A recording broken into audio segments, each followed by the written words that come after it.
Prepare for a profound and transformative journey of teachings, where God will speak directly to your heart about the power of spiritual fasting. Each teaching in this detailed and meticulous guide will be a step closer to an intimate connection with the Creator, unveiling the secrets to hearing His voice clearly and experiencing a full and abundant spiritual life through the consecrated practice of fasting. Throughout this journey, you will be equipped with practical tools, biblical teachings, and inspiration to experience the transformative power of spiritual fasting. Get ready to hear God speak to your heart in a clear and powerful way, and to live a life of greater intimacy, purpose, and fulfillment in His presence. Teaching 1. The Cry of the Soul. There is a call that echoes within you, but is often drowned out by the incessant noise of life. You feel it, don't you?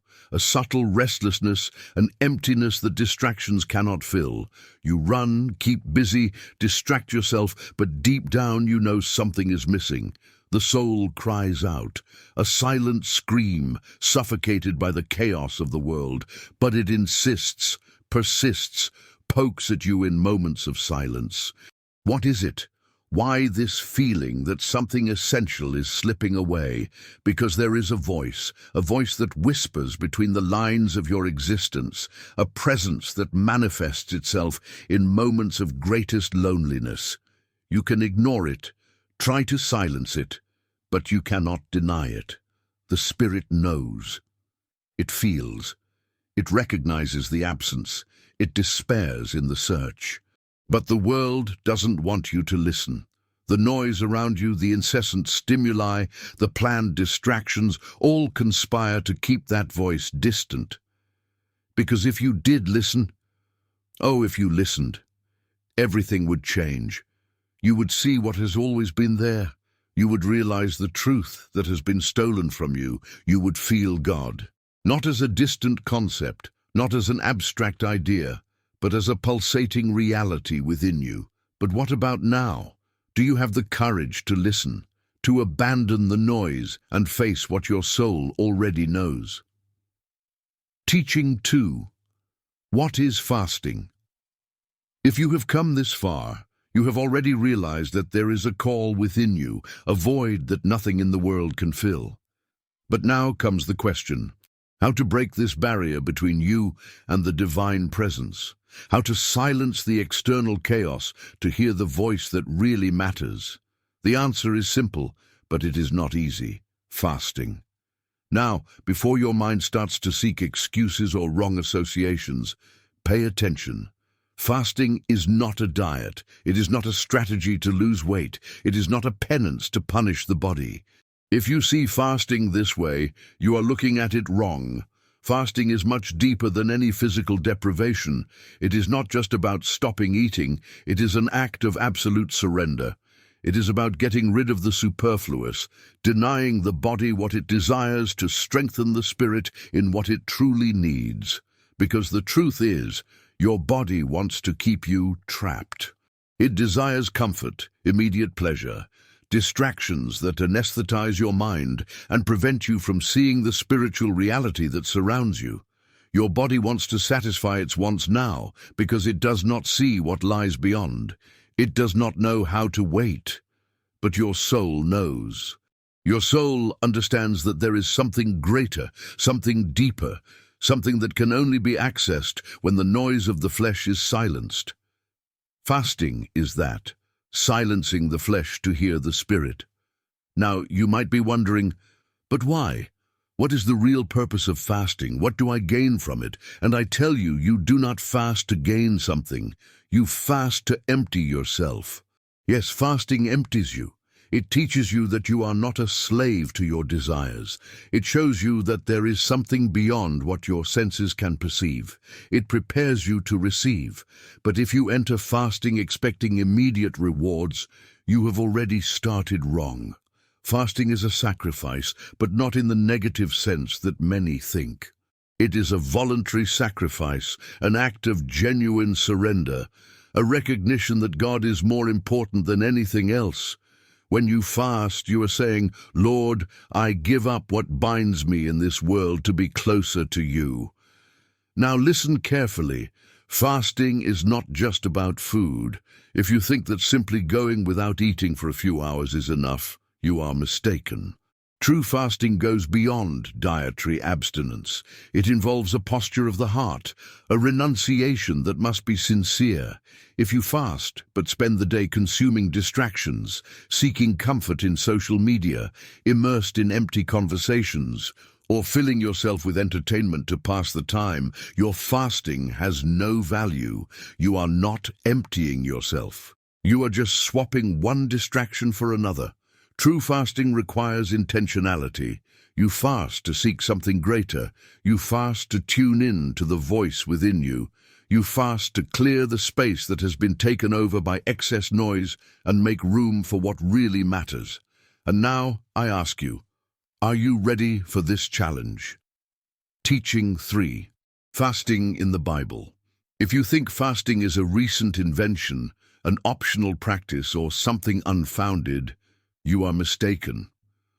Since ancient times, fasting has been a powerful tool used by those who truly understood what it means to depend on God. Fasting was not a suggestion, it was a necessity, and I ask you, if the greatest men of God felt the need to fast, what makes you think you can walk without this practice? Look at the Bible. Fasting is everywhere. It does not appear as something accessory, but as a spiritual weapon used in the most decisive moments. When everything was at stake, when the fight was not against flesh and blood, when the only way out was a supernatural move, God's servants turned to fasting. Moses. The fast that brought the law. Moses spent 40 days and 40 nights on Mount Sinai without eating or drinking, while receiving directly from God the commandments that would guide the chosen people.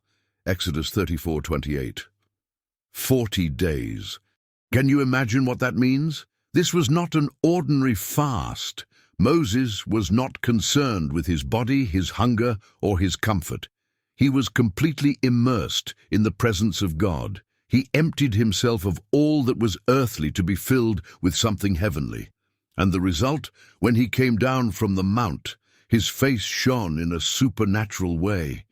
He had been before the Most High. His flesh was conquered. His mind was transformed. His life was never the same. Now look at yourself. How much time do you dedicate to emptying yourself of the world and allowing God to fill you? Or is your life so full of distractions that there is no room left for the spiritual? Esther.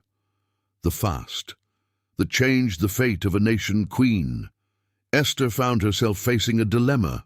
Either she took action, or her people would be exterminated. But what did she do before acting? She fasted. She called all the Jewish people to a 3-day fast without food or water. Esther 4:16. It was not a superficial fast. It was not an empty practice. It was a desperate cry, a total surrender, an acknowledgement that without God's intervention, everything was lost. And what happened? The impossible became possible. The death decree was revoked, the enemies were destroyed, and the history of God's people was transformed. Now think, how many battles have you lost because you tried to fight with your own strength, without first emptying yourself before God? Jesus, the fast that preceded the most powerful ministry in history. If there are still doubts about the importance of fasting, look to Christ. Before starting his ministry, Jesus was led by the Spirit into the wilderness to fast for 40 days and 40 nights. Matthew 4:2. He who was God in the flesh did not begin his journey without first consecrating himself completely.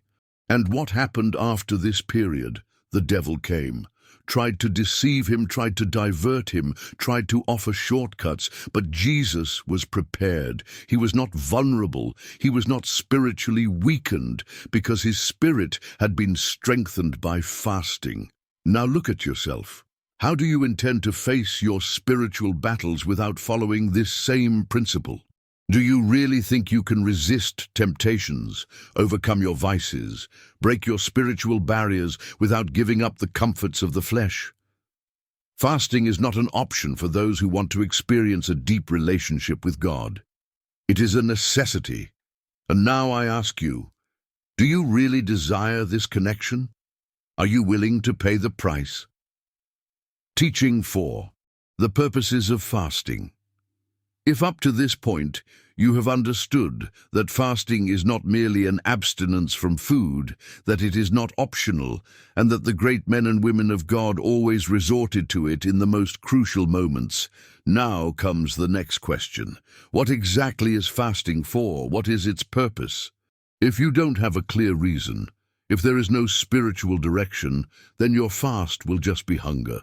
But when you fast with purpose, walls fall, chains break, the heavens move. So, pay attention. Fasting brings brokenness. The first purpose of fasting is to destroy the pride that keeps you away from God. The truth is that the flesh is arrogant. It wants to be satisfied, it wants to command, it wants to impose itself. But when you fast, you are saying, I am not governed by my stomach, by my desires, by my will. I recognize that I am fragile, that I am dust, that I depend entirely on God. The psalmist said, I humbled my soul with fasting, Psalms 35:13.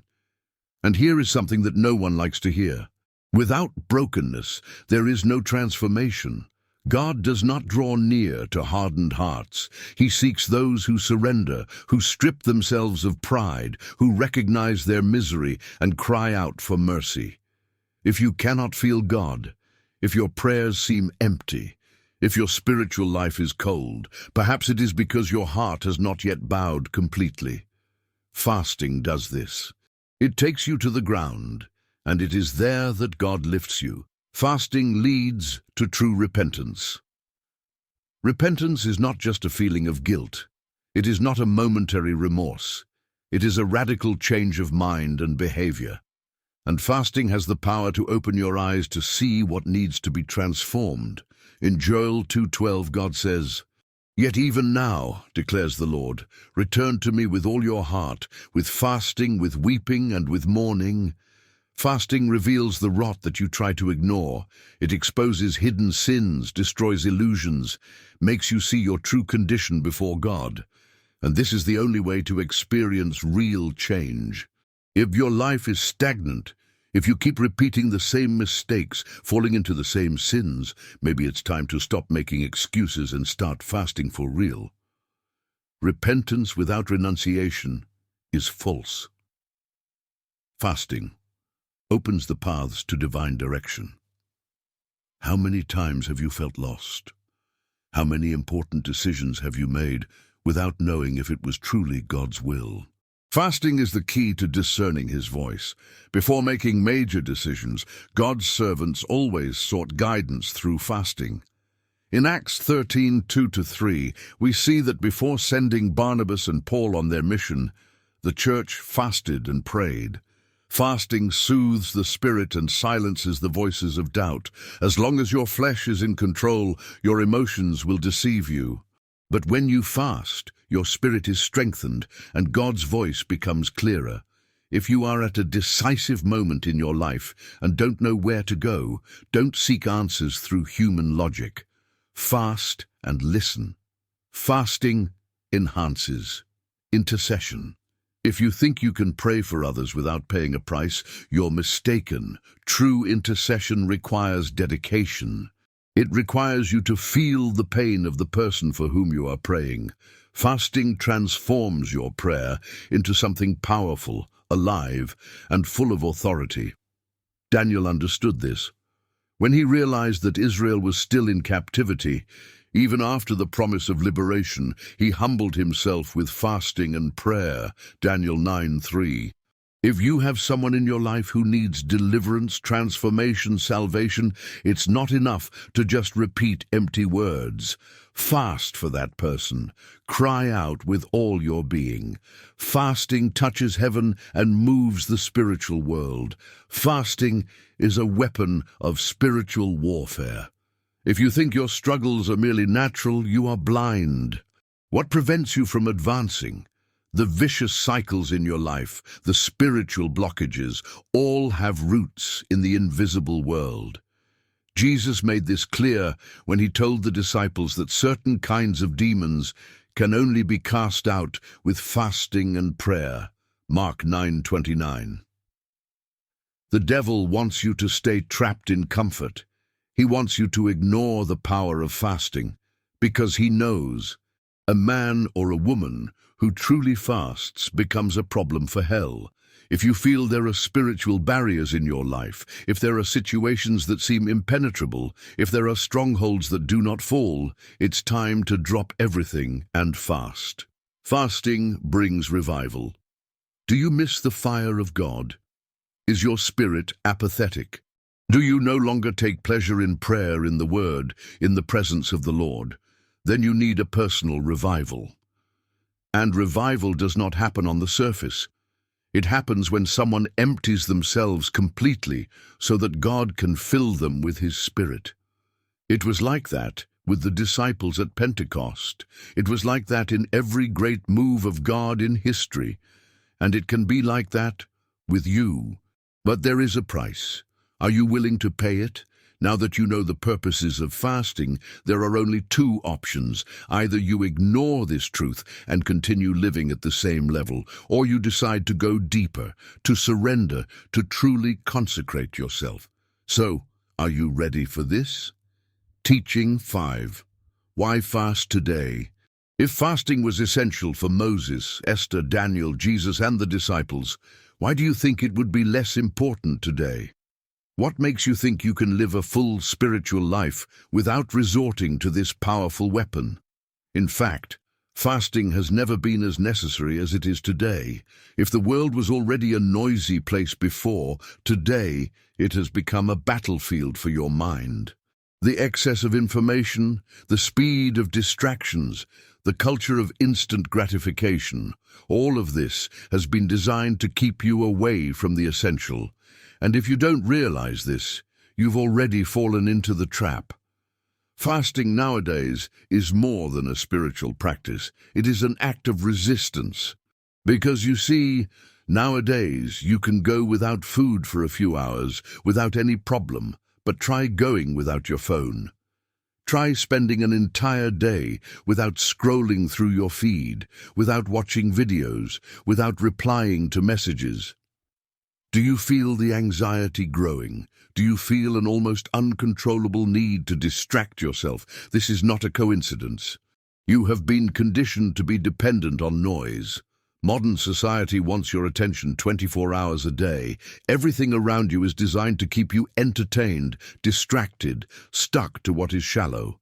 Because the more preoccupied you are with what doesn't matter, the less time you have for what truly makes a difference.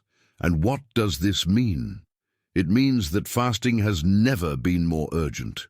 But here is the truth that few speak of. Today's fasting cannot be just from food. It needs to be a break from everything that holds you back.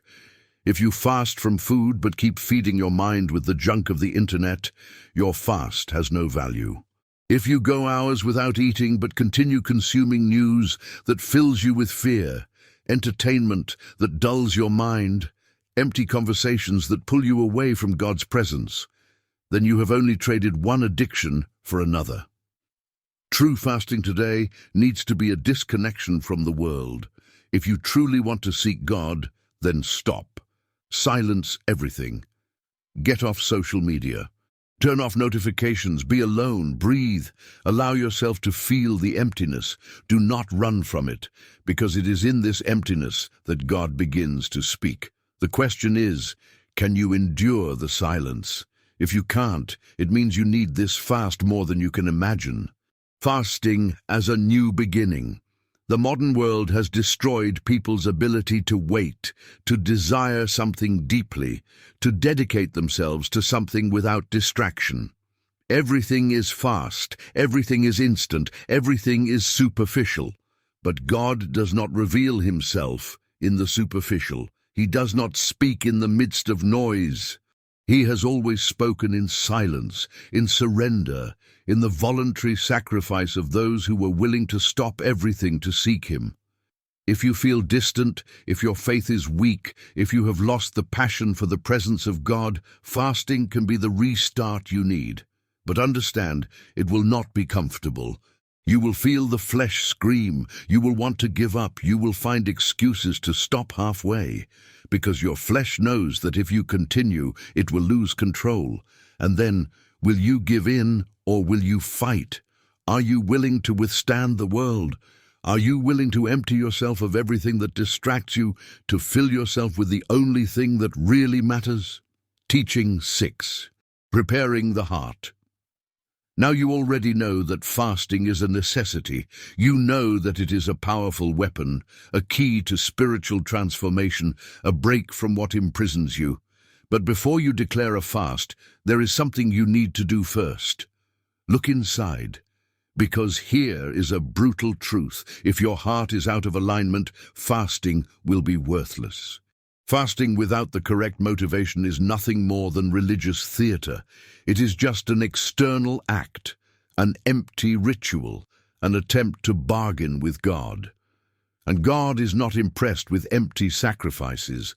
He is not moved by formalities. He is not fooled by appearances. Fasting is not about food, it's about surrender. So before you start, stop and ask yourself, why am I doing this? Fasting is not a bargaining chip. If you are going to fast expecting to receive something in return, stop now. God is not for sale. Fasting is not a deal where you give up hours of hunger in exchange for blessings. If your intention is to manipulate God, you have already started wrong. True fasting is born from a deep desire to seek his presence, not to snatch something from his hands. Are you fasting because you want more of God, or because you want him to solve your problems? If your fast is motivated by selfish reasons, it is nothing more than a dead sacrifice. Fasting requires confession and repentance. Before beginning the fast, do this. Kneel and ask God to reveal everything that needs to be uprooted from your heart. Because there's no use in fasting while harboring resentment. There's no use in abstaining from food while feeding on grudges, pride, envy, impurity. There's no use in saying you want to draw near to God while clinging to sins you refuse to abandon. If there is something inside you that still needs to be confessed, confess it now. If there is something that needs to be forgiven, forgive it now. Don't enter a fast carrying burdens that should have been left at the cross. Fasting requires humility. If you start the fast thinking you are doing something grand, be careful. Fasting is not a spiritual trophy. It is not a way to feel superior, to show how dedicated you are. The Pharisees fasted like this. They fasted to be seen, to be admired, to feel proud of themselves. And Jesus was direct with them. When you fast, do not look somber as the hypocrites do, for they disfigure their faces to show others they are fasting. Truly, I tell you, they have received their reward in full. Matthew 6:16. If your fasting is to show something to others, if it is to feed your own spiritual vanity, it has already lost its value before it even begins. True fasting is born out of humility. It is born out of the recognition that you desperately need God, that without him you are nothing, that your flesh needs to be tamed, that your life needs to be transformed. If there is no humility, there is no fasting. Fasting requires a clear purpose. If you enter fasting without a purpose, it will only be an empty sacrifice. What is the reason for your fast? What are you seeking? Is it a period of consecration? Are you interceding for someone? Do you need direction? Do you feel spiritually apathetic and need to be revived? Define this before you start. Because a fast without purpose is just hunger. And if your purpose is aligned with God's will, then prepare yourself. Because when you fast with the right heart, the spiritual world responds. Fasting needs focus. Fasting does not begin when you stop eating. It begins when you decide to step away from everything that steals your focus. If you are fasting but continue to fill yourself with distractions, if your day remains full of worries, social media, news, purposeless entertainment, then your hunger is pointless. Fasting requires separation. It requires you to set aside time to pray, to meditate on the Word, to connect with God. If your body is fasting but your mind is saturated with distractions, then your spirit will not be nourished. Are you ready for that? Are you willing to not just abstain from food, but also from everything that draws you away from God's presence? Now that you know how to prepare your heart, do you still want to fast? Teaching 7. Types of fasting. Now that you understand the weight of fasting, you know it's not just a simple deprivation of food, but a spiritual breakthrough, a dedication, a living sacrifice before God. It's time for the next question. How will you fast? Because yes, there are different types of fasting, and before choosing one, you need to understand what is behind each of them.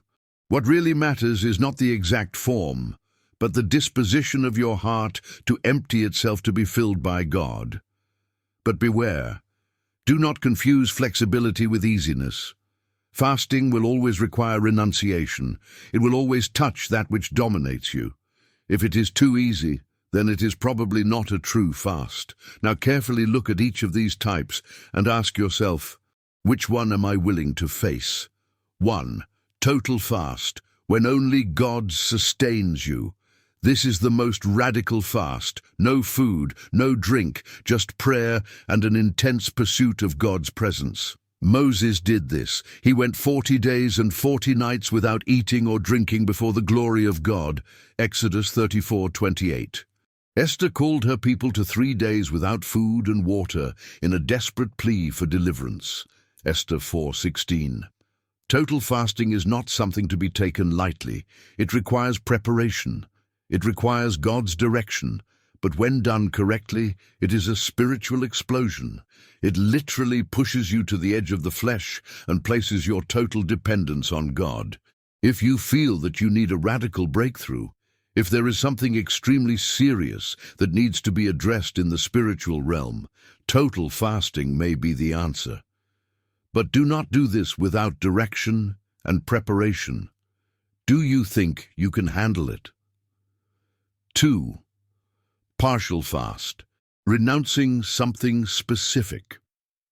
Partial fasting is when you give up certain foods while maintaining a simple and restricted diet. Here, it is not a complete fast from food, but a voluntary renunciation of something that brings you pleasure or comfort. Daniel did this. He went 21 days without eating meat, drinking wine, or consuming tasty foods. Daniel 10:3.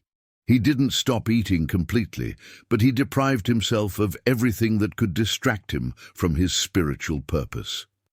This type of fast is powerful because it touches exactly what dominates us. If you think you can't live without coffee, sweets, or that comforting food, then maybe that's exactly what needs to be given up.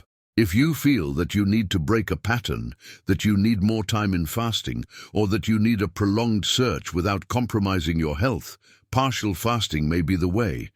But remember, if there is no sacrifice, there is no impact.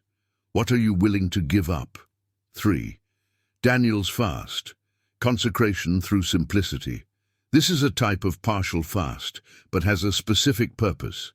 Consecration and spiritual discipline. For 10 days, Daniel and his friends ate only vegetables and drank water.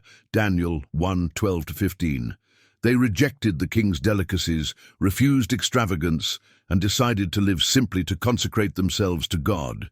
This fast is not about going hungry. It is about training your flesh to live without excess, without extravagance, without dependencies. It can last 10 days, 21 days, or even longer. But what matters here is the principle. The more you deny yourself, the more space you give for God to work within you. If you want to enter a process of prolonged spiritual transformation, if you feel you need to disconnect from the excesses of modern life and seek something purer, this might be your path. Can you live without excess? 4. Liquid fast, emptying yourself to be filled. Here, the focus is on abstaining from solid foods. You only drink water, teas, or natural juices, keeping the body hydrated but without giving it the comfort of chewing and solid food. This fast can last a day, 3 days, 7 days, or more, depending on the purpose and the person's endurance.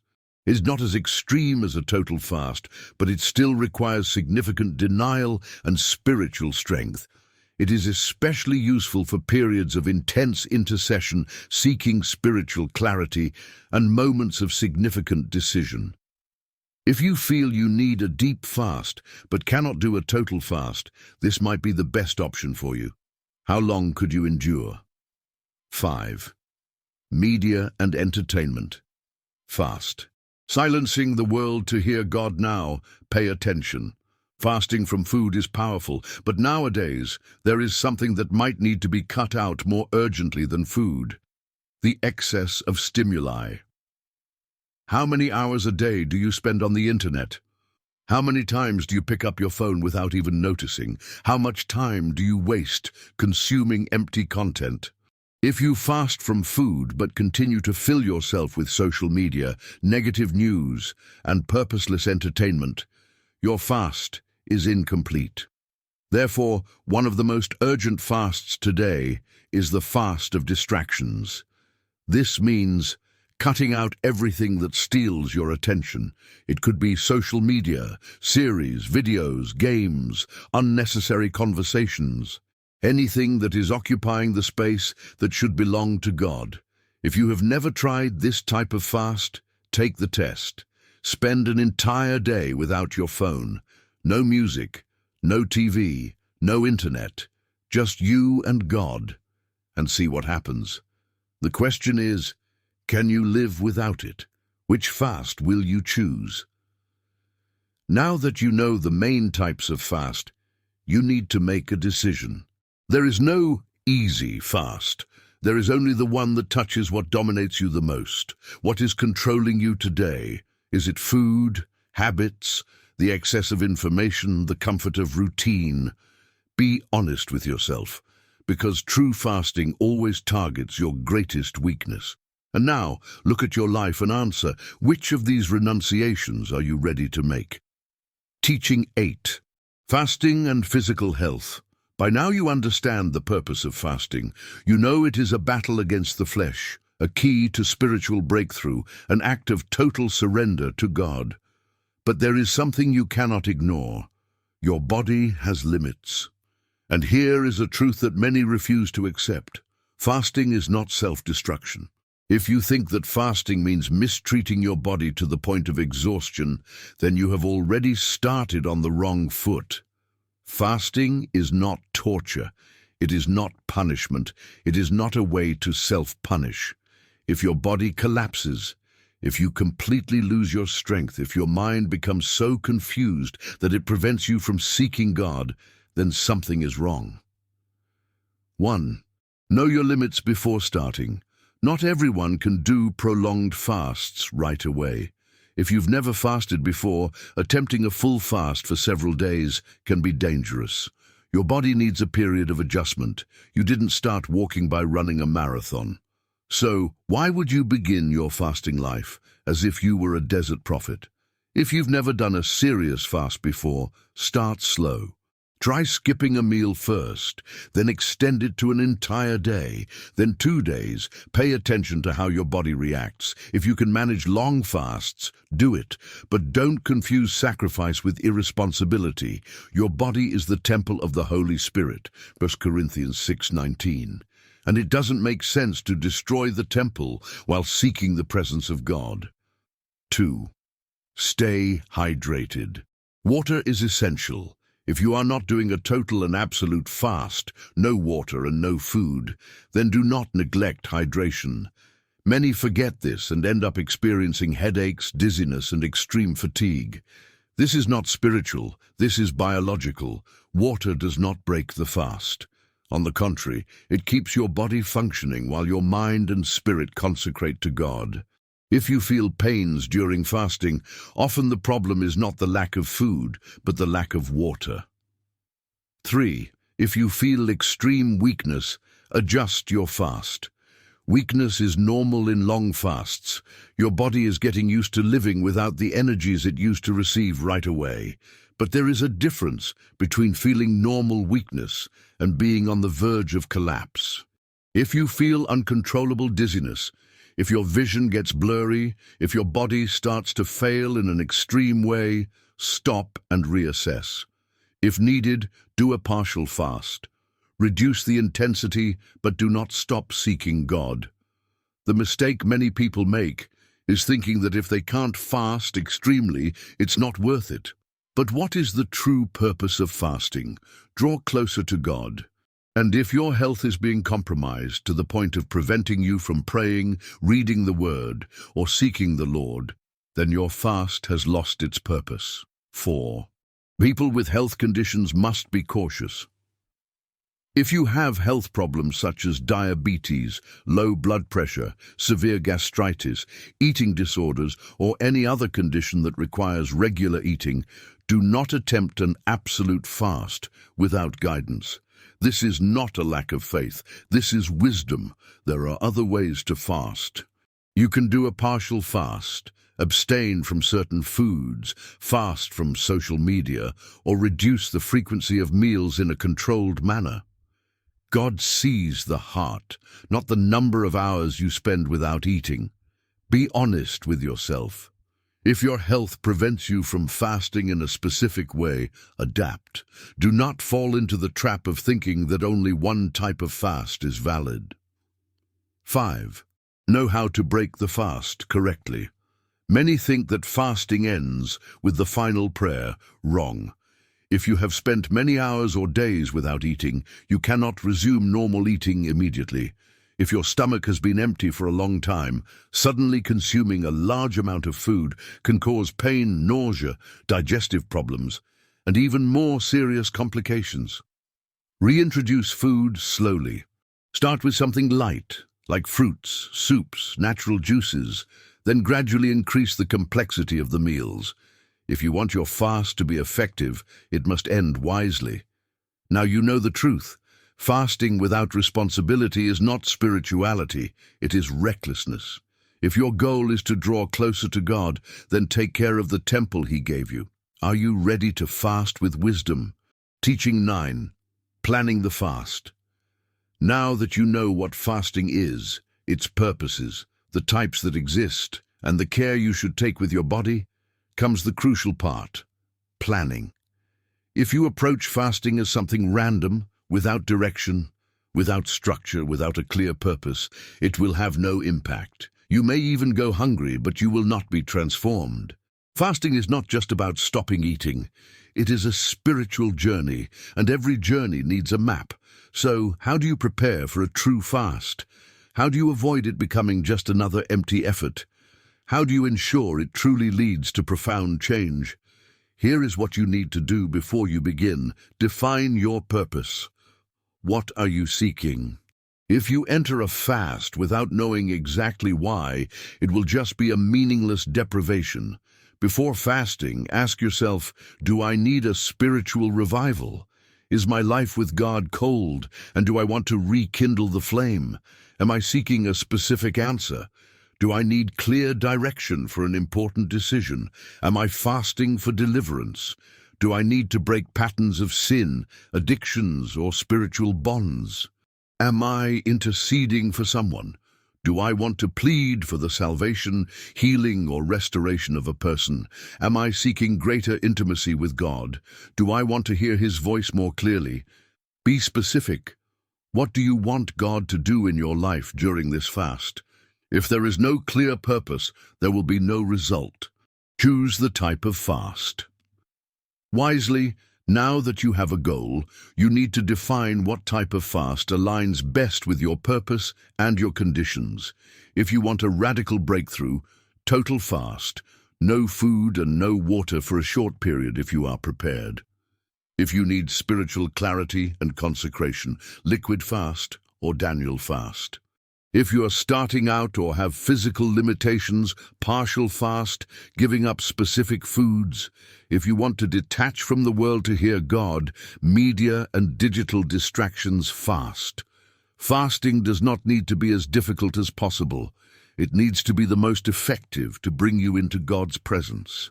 Determine the duration of the fast. How long will you be able to sustain this fast without giving up halfway? If you have never fasted before, don't start with 40 days. That's madness.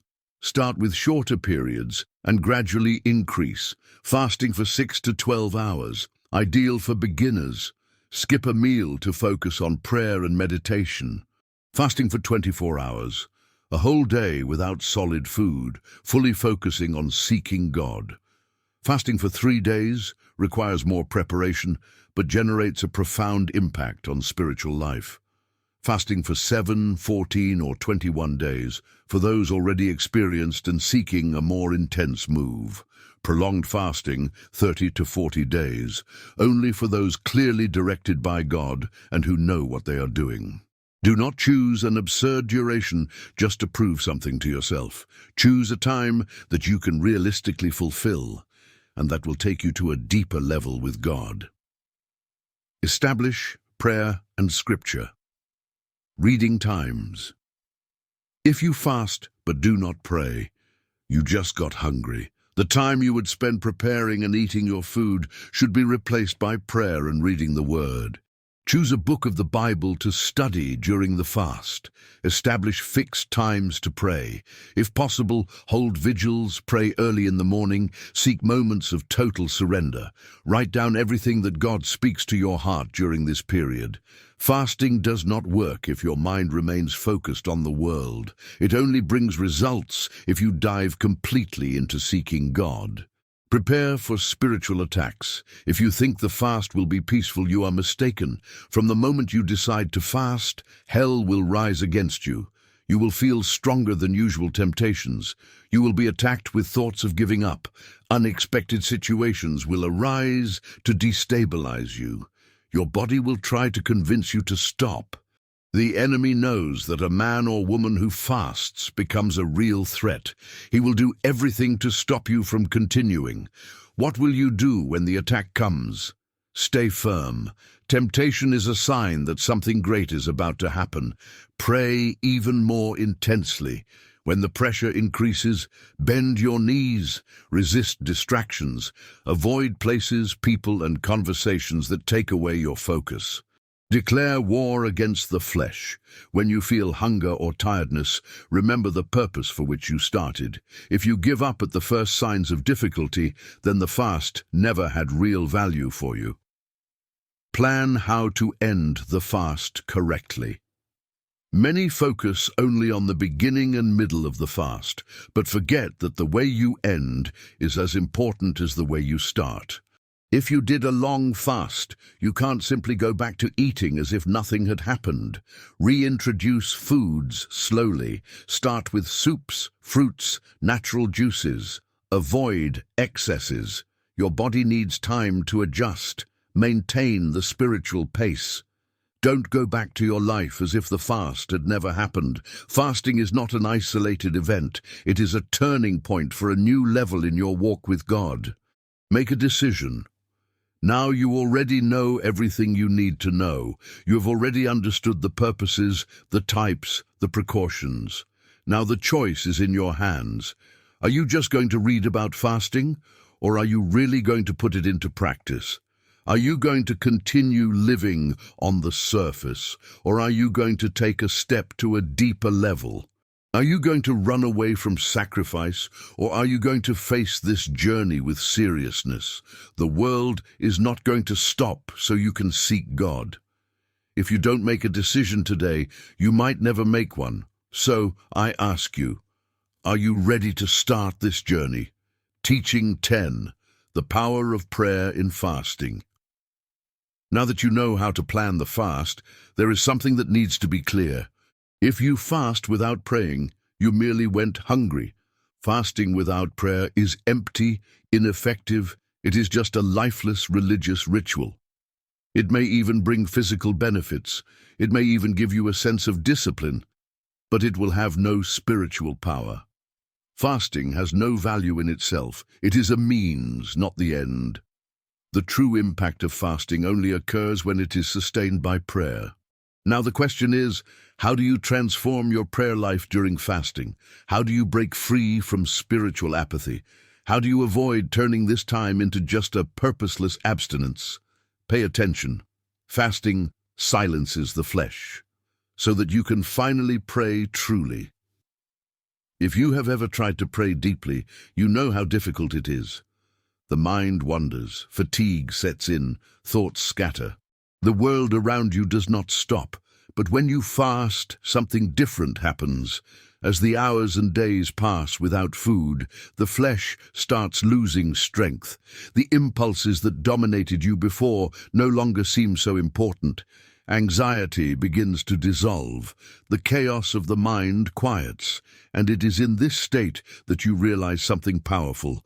God has always been speaking. You were just too distracted to listen. Fasting does not make God speak louder. It makes you finally stop to listen. Now ask yourself, are you ready for this level of prayer? During fasting, prayer is not optional. It is a weapon of war. If you think you can fast and continue with your routine normally without changing your prayer habits, you are deceiving yourself. Fasting puts you in an intense spiritual battle, and those who enter a war unarmed die in the first strike.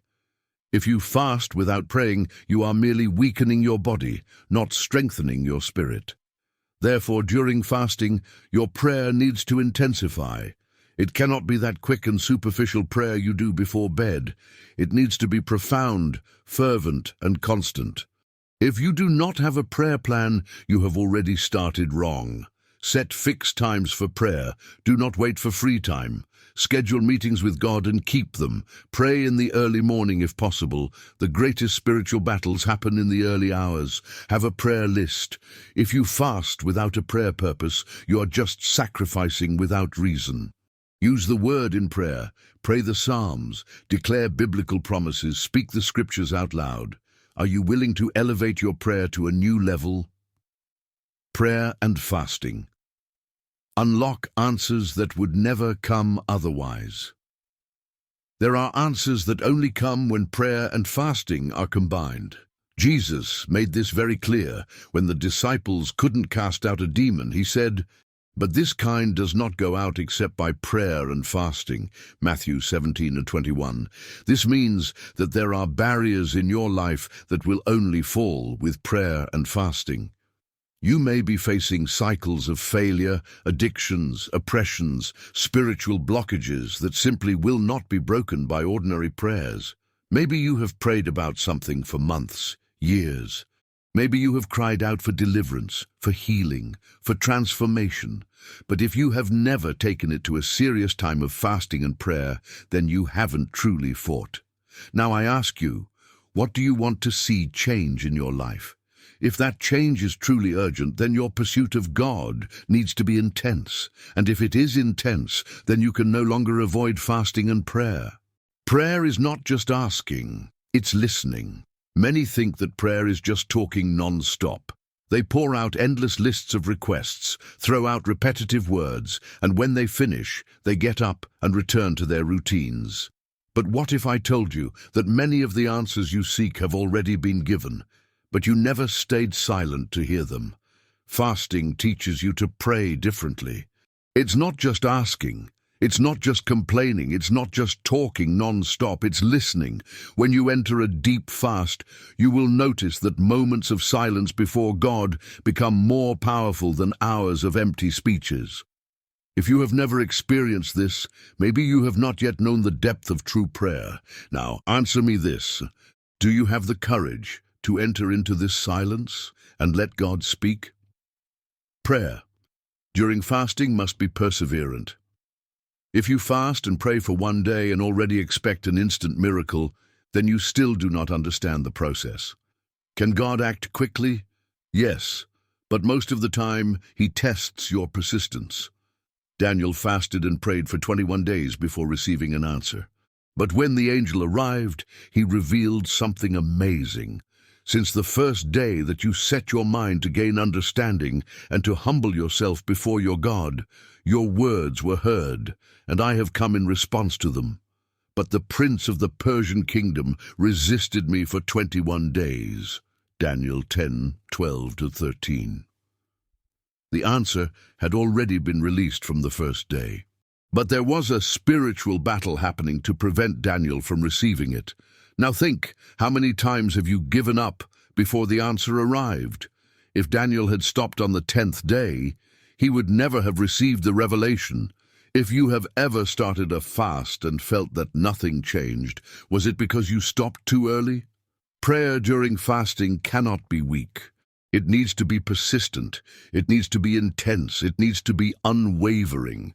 And now I ask you, do you have the strength to continue until the end? You have understood everything. Fasting without prayer is useless. Prayer without fasting can be limited. But when the two come together, the impossible becomes possible. Now the decision is yours. Are you going to continue living in the shallow, or will you dive into the depths of true seeking? Are you just going to think about fasting, or are you going to start praying and acting? Are you ready to fight this war, or will you give up at the first resistance? Teaching 11.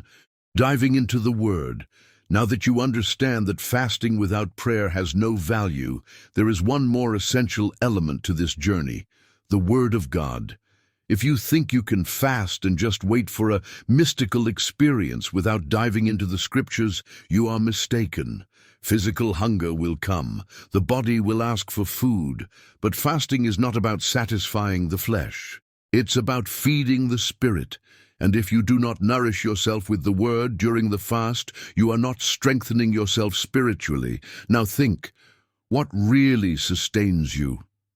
If your answer is still food, money, comfort, or anything else material, then your spirit has not yet learned what Jesus taught.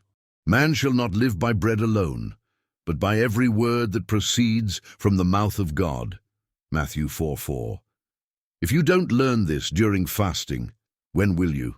If you do not fill your mind with the Word, the world will do it for you. If you fast but continue consuming fear-inducing news, empty internet content, useless conversations, then your mind is still being fed by the world. And guess what? What feeds your mind controls your life. If God's Word is not occupying space in your heart during the fast, something else will be. And if your mind is full of worthless things, your fast will be weak. So even before you start, prepare yourself to dive into the Scriptures. Because if your spirit is hungry, and the only thing you give it is entertainment, distractions, and useless thoughts, it will remain malnourished. Do you want a true fast? Then start by feeding yourself with the only thing that really strengthens. Now, look at your life. How much time have you devoted to the Word? During the fast, the Word becomes a mirror. Do you know why many people avoid genuinely reading the Bible? Because the Word exposes who you really are. It cuts, it reveals, it destroys illusions. For the Word of God is living and powerful and sharper than any two-edged sword, piercing even to the division of soul and spirit, and of joints and marrow, and is a discerner of the thoughts and intents of the heart. Hebrews 4:12. Do you want to be transformed?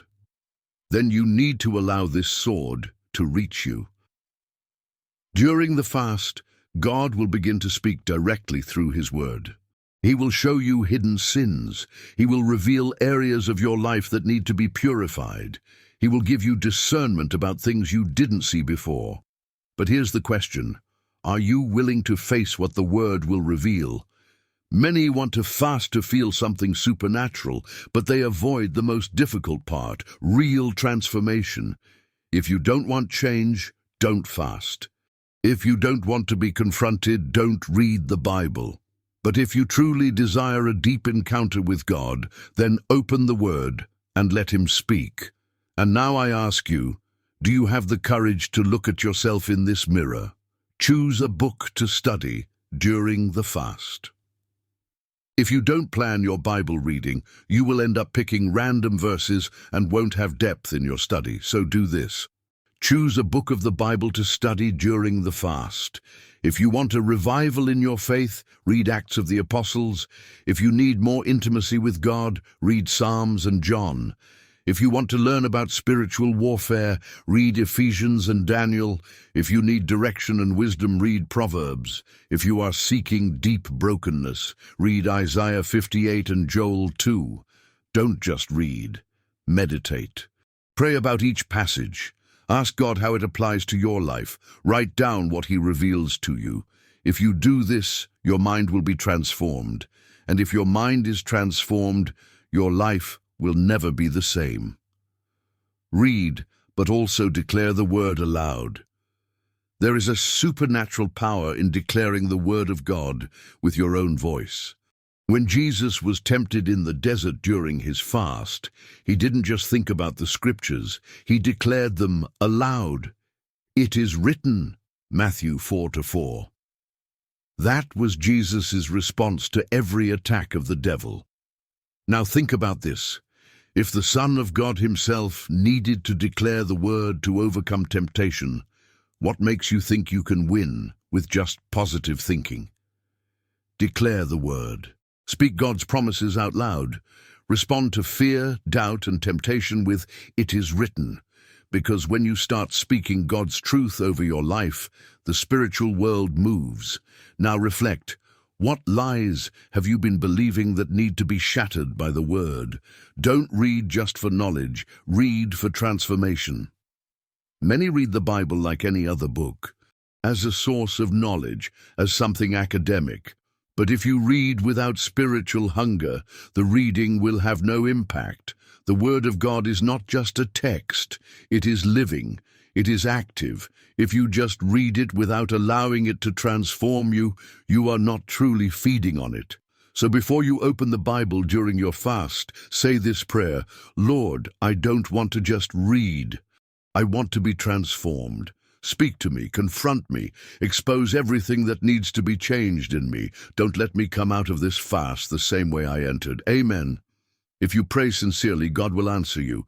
But I warn you, when He speaks, you will need to be willing to obey. Are you ready for that? Now you know, without the Word, your fast will be empty. What are you going to do with this? Will you continue just going hungry? Or will you dive into the true food? Will you run away from the truth? Or will you face what God has to show you? Will you just read the Bible? Or will you allow it to transform you? The decision is yours. Teaching 12.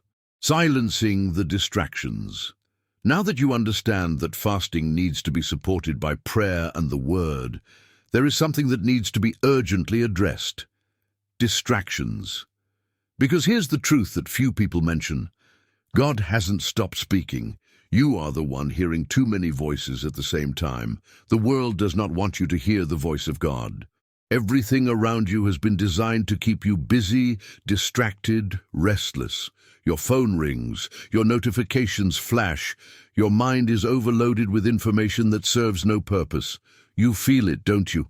The difficulty of concentrating, entering deep prayer, staying silent without grabbing the phone, without seeking something to fill the void. But here's the point. If you want to have a true fast, you need to create an environment where God can speak, and that only happens when you eliminate the noise. Now ask yourself, what is distracting you? A saturated mind is incapable of hearing God. The problem is not just the time you spend on social media.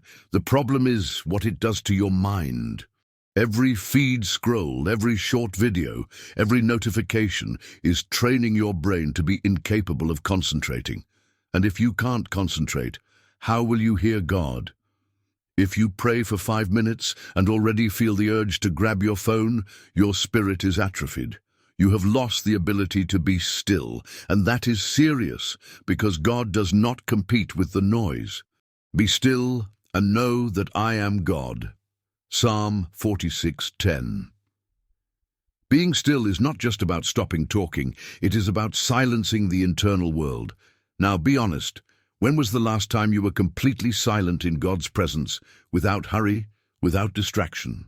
If you can't remember, something is very wrong. What is stealing your attention? If you want a powerful fast, you need to eliminate everything that occupies your mind unnecessarily. Now, stop and make a list. What has consumed your attention? Social media, series and movies, news that only bring fear and anxiety, empty and purposeless conversations, secular music that does not edify, destructive thoughts and self-sabotage. Be honest, because what most occupies your mind is what is shaping your heart. And now I ask you, has your mind been more shaped by the world or by the presence of God? If the answer is not God, then something needs to change.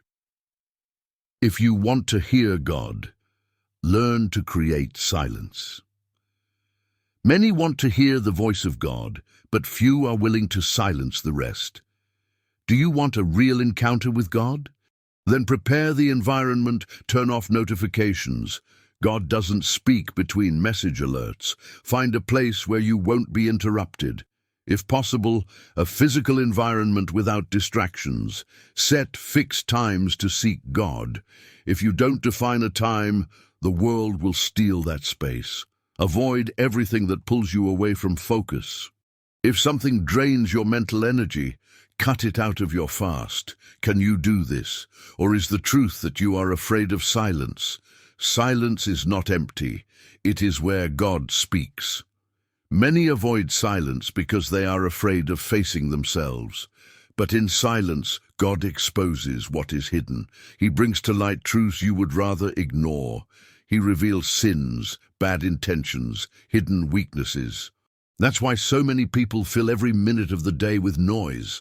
But understand, if you don't create space for God to speak, then He won't shout to get your attention. And if God never speaks to you, it may be because you never gave Him a real space to speak. Now think, do you really want to hear God, or do you just want to keep living without being confronted? Because if you want to hear, you need to be willing to remain silent, get rid of distractions, and see what happens. If you think you're not addicted to distraction, take a test. Go an entire day without social media, without TV, without music, without idle conversation. Sit in silence. Pick up the Bible, pray without rush. Just be in the presence of God and see what happens. If it's easy, great. But if it's hard, then this test just revealed your biggest problem. And now you have two options. You can continue living on autopilot, never experiencing the depth of communion with God. Or you can decide today to break away from the excess noise and seek God like never before. The choice is yours. Teaching 13. Dealing with physical hunger. Now that you are learning to silence the outside world, it is time to face the greatest enemy of your fasting, yourself. Because it is one thing to cut off social media, distractions, and entertainment. But what about when your own body starts to scream? The hunger comes, the weakness comes, the smell of food seems stronger than ever. Your stomach growls, your head hurts, your energy drops, and your mind begins to look for excuses. Maybe I should stop now. I think God already understands my intention. I'm not feeling well. Could it be a sign? But I tell you the truth that few talk about. Hunger in fasting is not your enemy. It is the key to your liberation.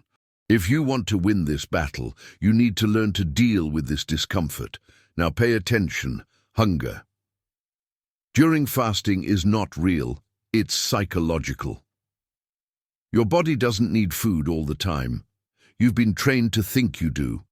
In the early days of fasting, the sensation of hunger is not real hunger. It's your body reacting to the absence of stimulus. Most people don't eat because they need to. They eat because they are used to it. If you break this conditioning, you'll see that hunger comes in waves. It appears, but it also disappears. If you resist, it passes. And each time it passes, your flesh loses strength and your spirit gains. But are you willing to endure this struggle? Don't focus on the hunger, focus on the purpose. Hunger will seem unbearable if you become obsessed with it. If you spend the entire day thinking, I'm hungry, your brain will only reinforce that signal. Now, if you shift the focus to God, if you spend this time praying, worshiping, reading the Word, the hunger loses its power. And more. The Holy Spirit starts to occupy the space that was previously taken by food. Now be honest, have you been paying more attention to your stomach or to God? Weakness is normal, but the flesh uses it against you. Your body is used to receiving energy immediately. When that doesn't happen, it complains. But pay attention, physical tiredness during fasting is not incapacitating. You may feel weak, but if you need to get up and walk, you can. Your body has enough reserves to keep you functioning for days. The feeling of exhaustion is more of a trick of the flesh to make you give up. If you give in to weakness, your flesh has won. Now tell me, who is in control, you or your body? You or? Water is your ally, but don't overdo it. If you are not doing a complete fast without water, stay well hydrated. Water reduces the feeling of hunger, prevents headaches and dizziness, keeps your body functioning correctly. But beware, don't use water as a crutch. If you drink liters and liters to trick your stomach, your focus is still on hunger, not on God. Water helps, but what truly strengthens you is the presence of God. The first day is the hardest, then it gets easier. The biggest barrier is the first 24 hours. After that, the body adjusts. If it is a 3-day fast, the second day is easier. If it is a fast of 7 days or more, after the 3rd day, hunger almost disappears. Your body understands that it won't die without food. It stops reacting desperately. Now the question is, can you pass the first test or will you give up before seeing the miracle? Fasting is a war, and the flesh will fight against you. Hunger is just one of the weapons the flesh uses. But there are others. Sudden irritation. You start losing patience for no reason. Increased temptations. Thoughts and desires that were previously under control reappear strongly. Extreme sleepiness or insomnia. The body tries to disrupt your cycle. Memories of the past. The devil brings to light things you had already overcome. Why? Because fasting weakens the flesh, and the flesh fights to survive. The devil knows that if you continue, you will become dangerous for him. So what does he do? He tries to make you stop. Now tell me, are you going to fall into this trap or fight until the end? When the hunger increases, pray with more intensity. With each wave of hunger, see it as a sign to seek God more. When you feel extreme hunger, pray fervently. Read a chapter of the Bible, play worship music and immerse yourself. You will see that by connecting with God, hunger loses its power over you, because now you are no longer depending on the flesh, you are depending on the Spirit. And when the Spirit dominates, the flesh is silenced. Are you ready to dominate your body? Fasting is not only a spiritual battle, it is a training in self-control. If you learn to say no to hunger, you learn to say no to anything else that wants to dominate you. Now, look at your life. What has been controlling you? Addictions, destructive habits, uncontrolled emotions, spiritual laziness? If you can't even dominate your own stomach, how do you intend to win these other battles? Fasting is not about going hungry. It's about learning to dominate your flesh before it destroys you. Now, I ask you, who is going to win this war? You or your flesh? The answer is not in what you feel right now, it's in what you will do from here on. Teaching 14. The spiritual battle in fasting. Now that you understand how to deal with physical hunger, comes the hardest part. Fasting is not just a bodily challenge, it is a war in the spirit.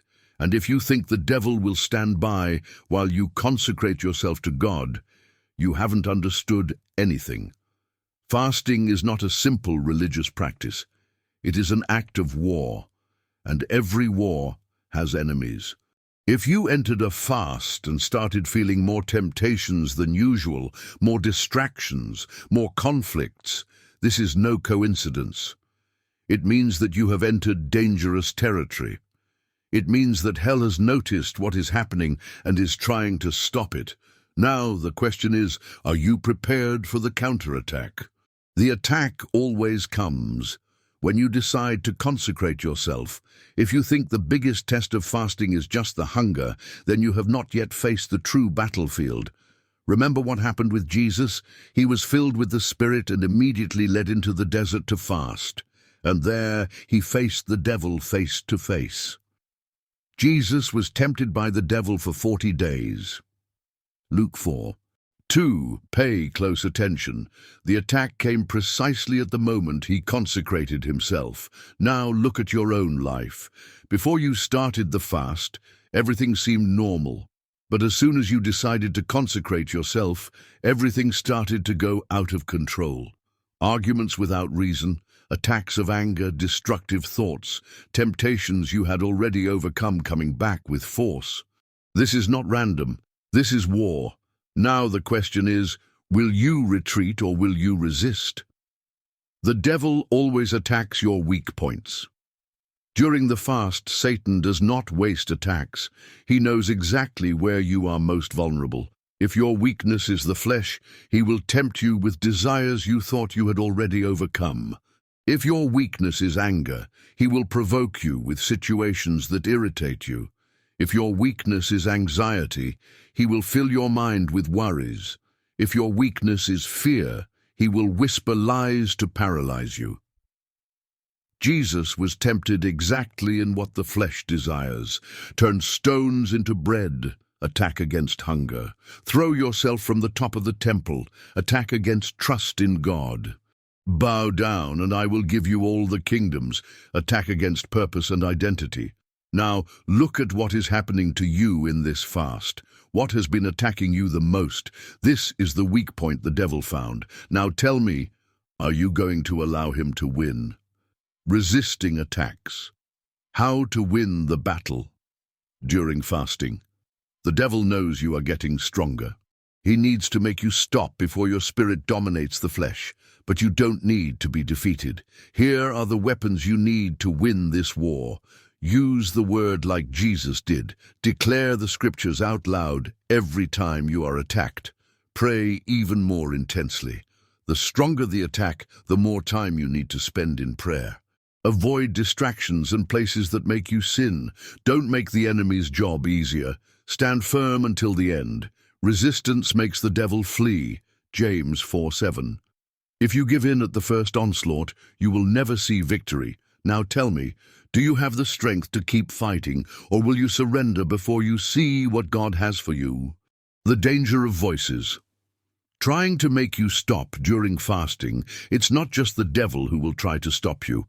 Often, he will use people to do that. Maybe someone in your family will say you're overdoing it. Maybe friends will invite you out precisely on the days you're fasting. Maybe close people will try to make you give up, saying you don't need to try so hard. Now take a good look. Jesus was tempted directly by the devil. Peter tried to stop Jesus from going to the cross. Even the disciples slept when he asked them to pray. Do you think it will be different with you? The enemy will always try to use people to take you off the path. What will you do when that happens? Will you listen to these voices and give up, or will you stand firm in the purpose, no matter the cost? Now choose. Hell will tremble. If you stand until the end, if the devil is attacking you so much, it's because he knows what will happen if you finish this fast. He knows that. If you win this battle, your faith will be unshakable. If you resist temptations, your spiritual authority will increase. If you reach the end, God will use you in a way He can't prevent.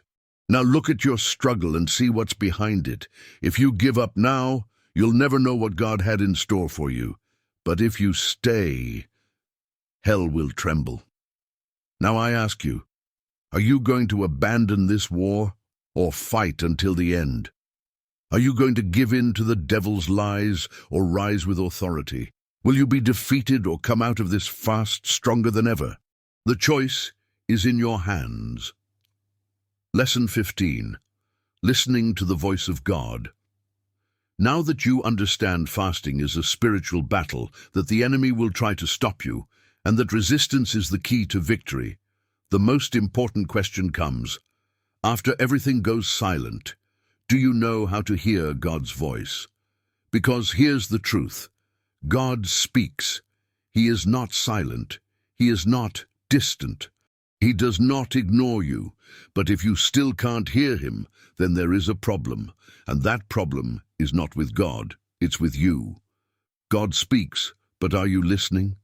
Many people complain, I pray, but I don't hear anything. I fasted, but I didn't get an answer. How do I know if it's God or my own mind? But the real question is, do you really know how to listen? Because hearing God is not like listening to an audio message on your phone. It's not a physical voice. It's not always something obvious and direct. God speaks in many ways. But if your mind is full of noise, you will never be able to discern. Now, stop and reflect. Have you made space for God to speak, or are you just waiting for something to fall from the sky? God doesn't shout, He whispers. If you expect God to speak with thunder and spectacular signs all the time, you will be frustrated. Elijah expected something grand, but God taught a profound lesson. After the earthquake, a fire, but the Lord was not in the fire, and after the fire, a delicate, quiet voice. 1 Kings 19:12. God's voice is not in the noise, it is in the silence. Now look at your life. Have you really been giving time for God to speak? Do you stay quiet after praying, or do you get up and go back to your routine? Are you waiting for something spectacular while God is already speaking in the small things? If you can never hear God, perhaps it's because you're waiting in the wrong way. And now I ask you, can you stay silent enough to hear? How to know if it's God or your own voice? Here is one of the greatest challenges of Christian life, distinguishing God's voice from your own mind. Because yes, the flesh speaks, your own desires speak, the devil also speaks. So, how do you know who is speaking? Here are the differences between God's voice and other voices. God's voice brings peace, even when it confronts. The voice of the flesh tries to justify what you want. The enemy's voice brings confusion, guilt, and fear. God never contradicts His word. If what you heard is outside of the Bible, it was not God. God's voice brings conviction, not condemnation. If something only makes you feel guilt without hope, it was not God. God's voice always points to transformation. If what you heard only comforts you without demanding change, it was probably yourself. Now think, how many times have you confused your own desires with God's voice? If you want to learn to discern better, you need to saturate your mind with the Word. Because God always speaks through what He has already said. Now be honest, if God spoke to you today, would you recognize it? God has already spoken, but are you ignoring? Many say they want to hear God, but when He speaks, they simply ignore it. Have you ever felt something in your spirit and pretended it was nothing? Has God ever given you a sign and you asked for another because you didn't want to accept it? Has God ever placed something in your heart, but you kept waiting for confirmation after confirmation? Many times God has already spoken. It's you who didn't want to listen, because hearing God requires obedience. If you hear and do not obey, your heart will become hardened. Now reflect. Do you really want to hear God, or do you just want Him to say what you want to hear? God tests your patience. If you think that God will speak when you want, you still haven't understood how he works. He is not an order taker. He is not a robot that responds immediately. Many times, God stays silent to test your heart. He wants to see if you really trust.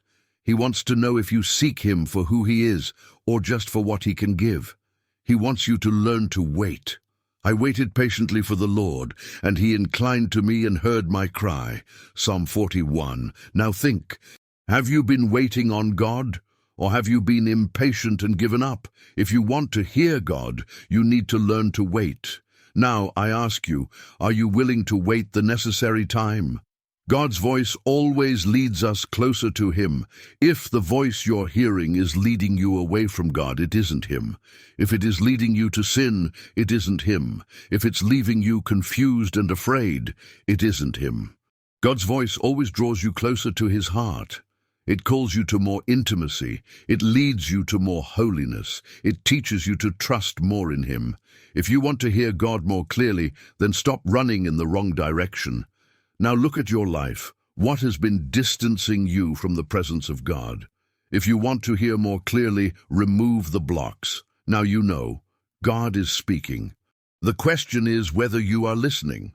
Now choose. Will you continue in the noise and never develop this sensitivity? Will you seek with more intensity and learn to truly listen? Will you flee from obedience or accept God's voice, even when it's difficult?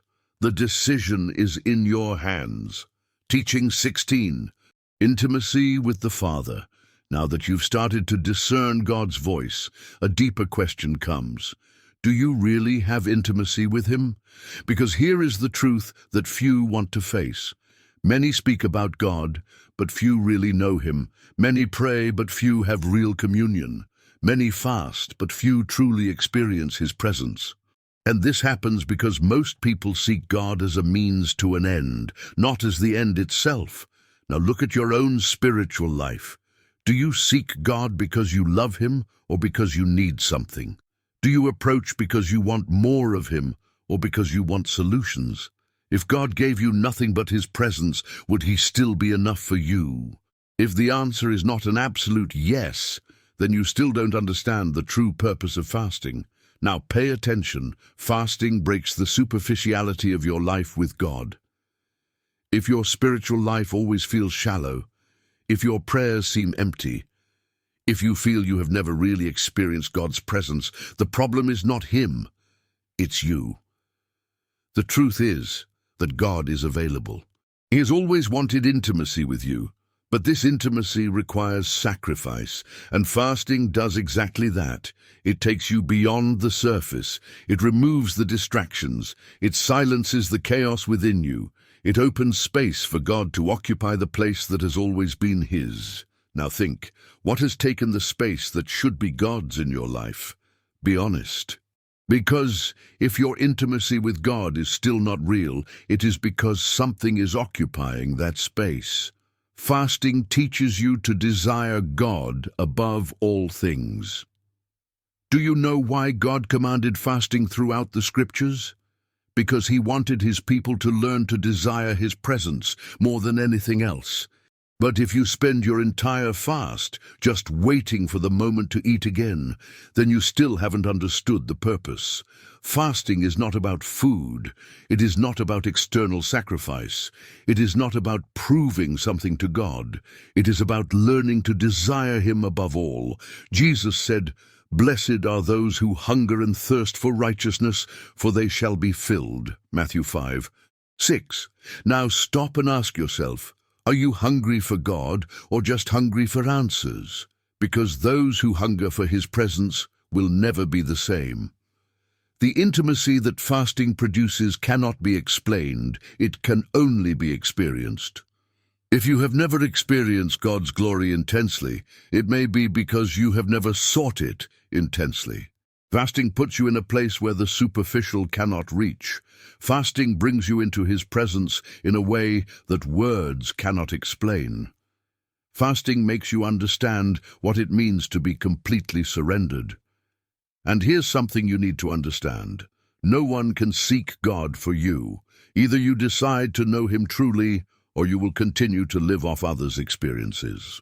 Have you ever spent hours in prayer and felt God's presence so strongly that you didn't want to leave?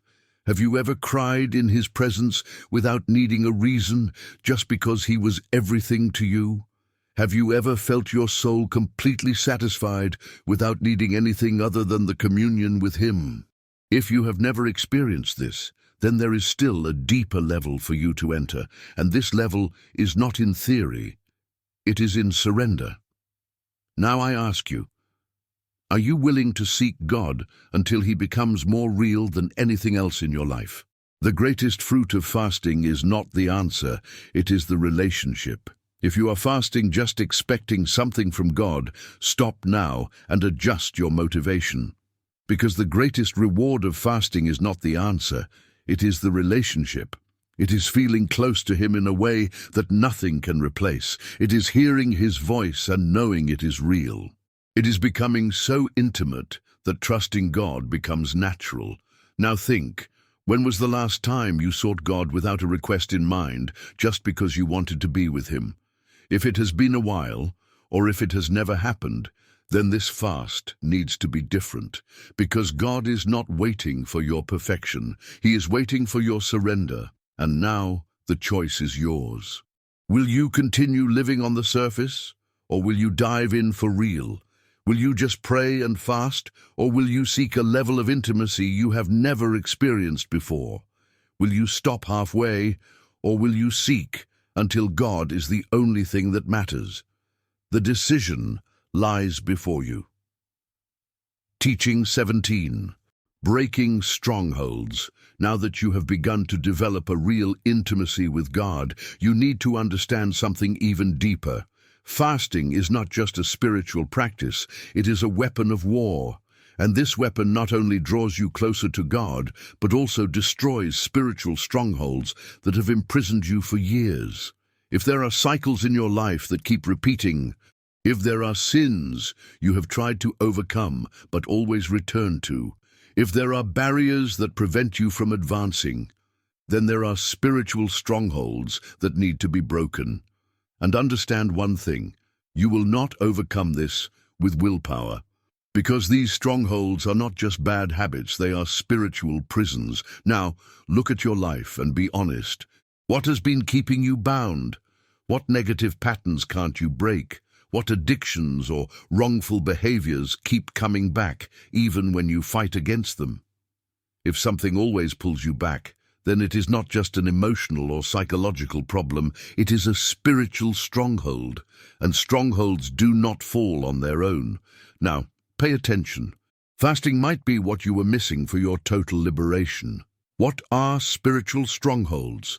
Many people live imprisoned without even realizing they are in a prison. Strongholds are lies that the devil has built in your mind to keep you enslaved.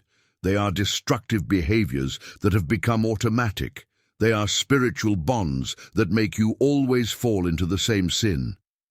Paul said, "For the weapons of our warfare are not carnal but mighty in God, for pulling down strongholds." In 2 Corinthians 10:4. And what does that mean? This means that these strongholds are not broken with human effort. They only fall with spiritual weapons. And one of these weapons is fasting. Now look at your life and ask yourself, what are the lies you have been believing? What are the sins that dominate you? What are the patterns that you have tried to change but always return to the same place? If you truly want liberation, you need to decide to destroy these strongholds now. Fasting as a tool to break addictions and destructive patterns. If you struggle with an addiction, whether it is pornography, alcohol, drugs, social media, food, or any other, you need to understand that this addiction is fed by your flesh. As long as your flesh is strong, the addiction will have power over you. But when you fast, the flesh weakens and the spirit takes control. Do you know what happens when you truly fast? That uncontrollable desire begins to lose strength. What seemed impossible to overcome becomes small before the Spirit. The voice of temptation starts to get weaker because now you are connected with something much greater. The devil wants you to believe that you will never be able to change, but the devil is a liar. If God has called you to freedom, then you were not born to be a slave. Now tell me, are you ready to use fasting as a tool of liberation? Fasting breaks curses and pacts of the past. Have you noticed that some families carry spiritual curses? Addicted parents and children who follow the same path, entire generations trapped in cycles of misery, failure, divorces, emotional diseases. People who struggle to move forward, but it seems like something invisible always holds them back. This is not a coincidence. There are inherited spiritual patterns, curses that can only be broken in the spiritual world. And fasting is one of the most powerful ways to break this. Remember Jonah and Nineveh? God had decreed destruction upon that city. But when they fasted and repented, the judgment was cancelled. Fasting can break spiritual decrees against your life. If you feel that there is something invisible holding you back, if you feel that your family carries spiritual burdens from the past, then this fast could be the moment of your total liberation. Now I ask you, do you have the courage to fight against this invisible current, or will you accept this imprisonment for the rest of your life? What do you need to do to break these strongholds? If you truly want to see changes, then you need to act. Here is what you need to do during the fast to destroy these strongholds. Identify the stronghold. Name what has been imprisoning you. Don't run from the truth. Pray with intensity. It's not enough to simply say, "Lord, help me." Cry out with all your strength. Declare the word of God. Strongholds only fall with the truth. Find scriptures that nullify the lies you have believed. Resist until the end. The devil will try to stop you. He will blow thoughts of giving up, but you cannot yield. Stay firm after the fast. If you break the stronghold but return to the same habits, it will be rebuilt. If you follow this path, you will see real transformations in your life. Now, the choice is before you. Will you continue living imprisoned in the same cycles? Will you accept that certain things are part of who you are, or will you fight against them? Will you abandon this war halfway, or will you fight until you see the walls fall?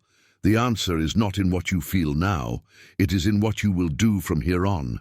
The decision is yours. Teaching 18.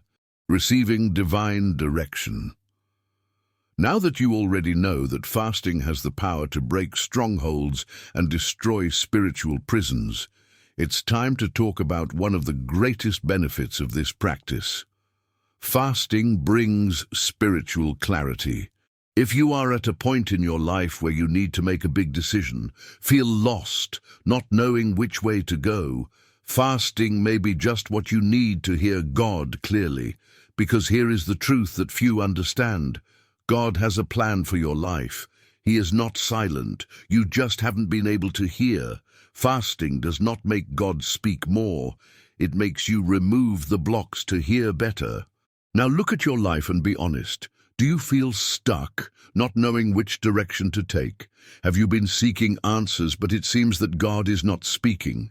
Are you afraid of making wrong decisions and ending up out of God's will?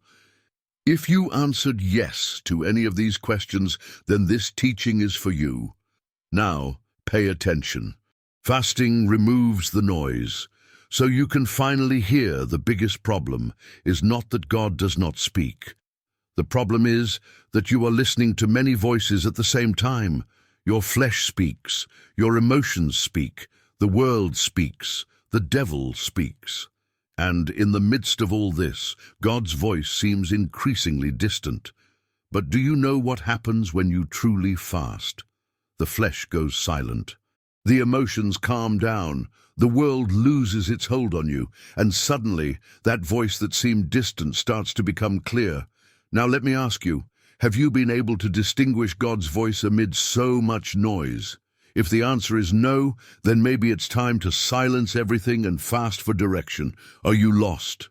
Fasting has always been the way to receive direction. Since biblical times, fasting has always been linked to important decisions. Here are some examples. Moses fasted before receiving God's commandments, Exodus 34:28. Esther fasted before risking her life before the king, Esther 4:16. The Apostle Paul fasted after his encounter with Christ and before receiving his calling, Acts 9:9.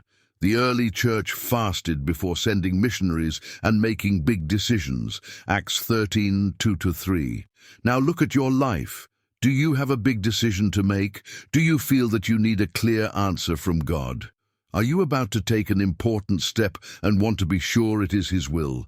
Then fasting may be the time that God will use to give you that direction.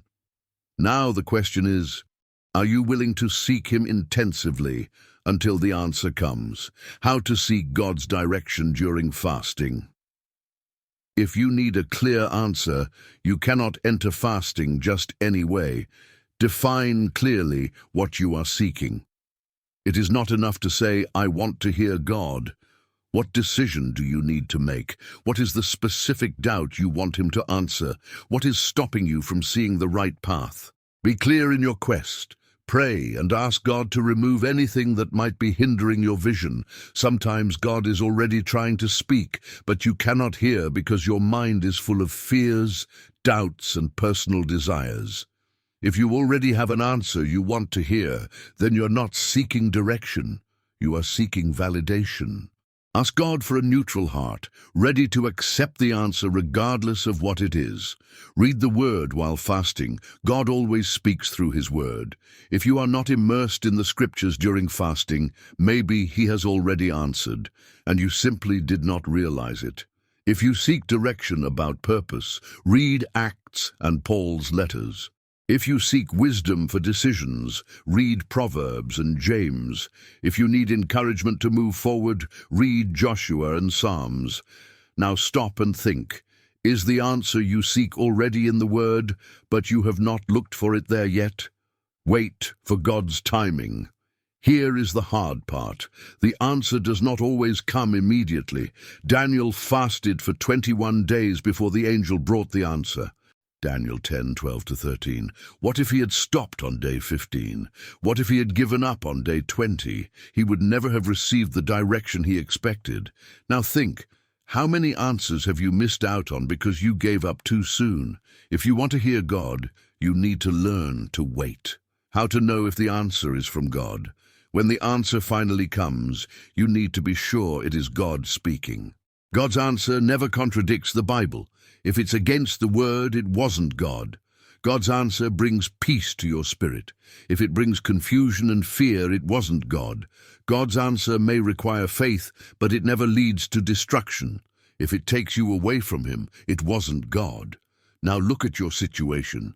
Have you already received signs, but are afraid to accept them? If God has already answered, don't keep waiting for confirmation after confirmation. There comes a time when you need to trust and act. Now let me ask you, if God spoke to you today, would you have the courage to obey? The answer is already on the way. Will you persevere or give up? If you are fasting for direction, understand this. The answer has already been sent. The enemy may try to delay it. Your mind may try to doubt it. The time may seem too long. But if you remain steadfast, the answer will come. Now look at your life and choose. Will you continue in the dark, or will you seek until you hear clearly? Will you wait for God's timing, or will you make hasty decisions? Will you trust His direction, or will you follow your own will? The decision is before you. Teaching 19. Interceding with power. Now that you understand how fasting can bring clarity and direction to your own life, it's time for something even greater: interceding for others. Because if you think fasting is just about you, then you haven't yet grasped the depth of this spiritual weapon. Fasting doesn't just transform the one who fasts, it changes realities. Fasting doesn't just strengthen you, it breaks chains in other people's lives. Fasting isn't just a personal quest, it can be an act of war for those who cannot fight. Now look around you. Do you know someone who is trapped in sin and cannot get out? Do you see people who need God but are spiritually blind? Do you notice families being destroyed, homes falling apart, and people heading toward perdition? If the answer is yes, then you have a call to intercede. Pay attention now. What is intercession? Intercession is not just praying for someone. To intercede is to stand in the gap for someone else. I looked for anyone among them who would build up the wall and stand in the gap before me on behalf of the land, so that I would not destroy it. But I found no one. Ezekiel 22:30. God is looking for intercessors. He is waiting for people to rise and pray for those who cannot or do not want to pray for themselves. The question is, will he find you available? Because interceding is not comfortable. Interceding is not about you. Interceding is war. Now look around and think, who is God calling you to intercede for? Fasting multiplies the power of intercession. Have you noticed that there are prayers that seem not to break through in the spiritual realm? You pray, pray, pray, but nothing changes. This happens because some battles require something more. That's exactly what Jesus said. This kind can come out only by prayer and fasting. Matthew 17:21. This means that there are situations that will only be conquered when fasting and intercession come together. If you have been praying for something for a long time and nothing has happened, perhaps it is time to ask, does this situation need a deeper level of spiritual warfare? Is the person you are trying to help trapped in something that can only be broken with fasting? Is God calling you to fast for someone who cannot fight on their own? If the answer is yes, then the time to act is now. Who needs you to fast and intercede for them? Now, make a list. Who in your family needs deliverance? Who among your friends needs to be saved? Who is sick and needs healing? What situation around you needs divine intervention? Don't be fooled into thinking these people will free themselves. Many are too trapped to cry out for themselves, and God is calling you to fight this battle for them. Your fasting can save someone from destruction. Your fasting can be the key to someone's liberation whom you love. Your fasting can be the difference between life and death for someone who doesn't have the strength to fight. Now, look at this list and ask yourself, do I really love these people enough to sacrifice for them? If yes, then it's time to intercede with power. How to fast and intercede strategically. If you want to see real results, your fasting needs to be intentional. Here is what you need to do. Choose the specific purpose of the fast. I will fast so that person will be freed from this sin. I will fast so that God intervenes in this situation. I will fast so that there is salvation in this house. Pray every day for this cause during the fast. It's not enough to fast and continue living normally. Set aside moments of the day to cry out intensely. Declare God's word over this situation. Ask God for revelation to understand the root of the problem. Stay alert to attacks. When you fast for another person, the enemy will counterattack. You might feel more tired than usual. The person you are interceding for might turn against you. You might start to doubt if the fast is working. All of this is an attempt to make you give up, but you can't stop in the middle of the war. If the attacks come, it's because something big is about to happen. Now tell me, will you endure the fight or back down at the first difficulty? What happens when you persevere in intercession with fasting? When you fast and intercede to the end, extraordinary things happen. People begin to be freed without logical explanation. Doors open in a supernatural way. Hardened hearts start feeling the touch of God. Situations that seemed impossible begin to move. And all this happens because you decided to fight. Now think, if you don't do it, who will? If God placed this burden on your heart, then He is counting on you. Now choose. Will you just feel sorry for the people around you, or will you fight for them? Will you allow the devil to continue ruling these lives, or will you enter this battle to win it? Will you let time pass without acting, or will you stand up now to intercede like never before? The decision is in your hands. Teaching 20. Fasting and Inner Healing. Now that you understand the power of fasting to intercede for others, you need to look at something you may have ignored until now: the wounds inside you. Unhealed emotional wounds are invisible prisons. Traumas from the past may be blocking your spiritual growth. And often, your biggest battle isn't against the devil, it's against what is destroying you from within. Now be honest. Is there something inside you that still hurts? Do you carry marks from the past that still control you? Do you feel that no matter how hard you try to move forward, something always pulls you back? If the answer is yes, then you need to use fasting to seek inner healing. Because fasting is not just to fight against external forces, it's also to overcome what is killing you from within. Now pay attention. Unhealed wounds turn into spiritual prisons. Many people live for years trapped by what happened to them.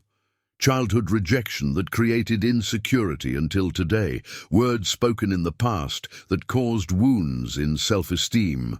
Betrayals that made you never trust anyone again. Mistakes made that make you believe God could never use you. And do you know what the problem is? If this is not treated, it will continue to control you. If you are not healed, you will always live reacting to the past. If you do not let God touch that area, it will prevent you from living the fullness of His purpose. Now be honest with yourself. Are you really healed from what happened to you, or are there still invisible scars that you have been avoiding facing? Fasting opens the heart to true healing. Here is something that many do not realize. Fasting weakens the flesh, and when the flesh is weak, the heart opens. When you stop feeding the body, buried emotions begin to surface. Things you ignored start to appear, and this is the perfect moment for God to act. That is why many people during fasting begin to remember past hurts. And do you know what that means? It's not a setback, it's an invitation for healing. God does not bring something to the surface to hurt you. He does it because He wants to heal you. Now think, could it be that God has been trying to work on something in you, but you have been running away? True healing only happens when you let God touch the right place. Many want to be healed, but without facing the pain. They want God to resolve it, but without having to remember what happened. They want to be free, but without having to forgive those who hurt. But healing requires exposure. Healing requires surrender. Healing requires you to let go of your own justice and let God be the healer. Now reflect. Could the pain you still feel come from the fact that you never allowed God to touch that area? If the answer is yes, then fasting may be the perfect moment for that healing to happen. But for that, you need to be willing to open your heart. Now I ask you, do you have the courage to let God touch what still hurts? How to use fasting to seek inner healing? If you truly want to be healed, then you need to use this fasting strategically. Identify the wound that needs to be healed. What event from your past still hurts? What happened that still affects you? What lie did the enemy plant in you because of this pain? Be honest. Name this wound. Confess your pain to God. God already knows what happened, but He wants you to speak about it. Tell Him how you feel. Open your heart as if you were confiding in a loving Father. Do not hide anything. The more sincere you are, the deeper the healing will be. Forgive, even if it's difficult. Now comes the hardest part. If your pain involves another person, you need to forgive. If you were rejected, forgive the one who rejected you. If you were betrayed, forgive the one who betrayed you. If you feel unworthy, forgive yourself. Forgive, and you will be forgiven. Luke 6:37. Forgiveness is not to free the one who hurt you. It is to free yourself. Now think, what is stopping you from letting go of this pain? Declare God's truth over your life. If the pain has made you believe lies about yourself, then it's time to replace them with the truth. I am loved by God. Jeremiah 31:3. I am forgiven. 1 John 1:9. I am a new creation. 2 Corinthians 5:17. Nothing can separate me from the love of God. Romans 8:38-39. Read these verses out loud every day during your fast. Declare them over your life until these words become more real than your pains. Because true healing only happens when the lie of the past is replaced by God's truth. Now, I ask you, are you ready to let these truths heal you? What happens when you allow God to heal your soul? If you truly commit to this healing process, something powerful will happen.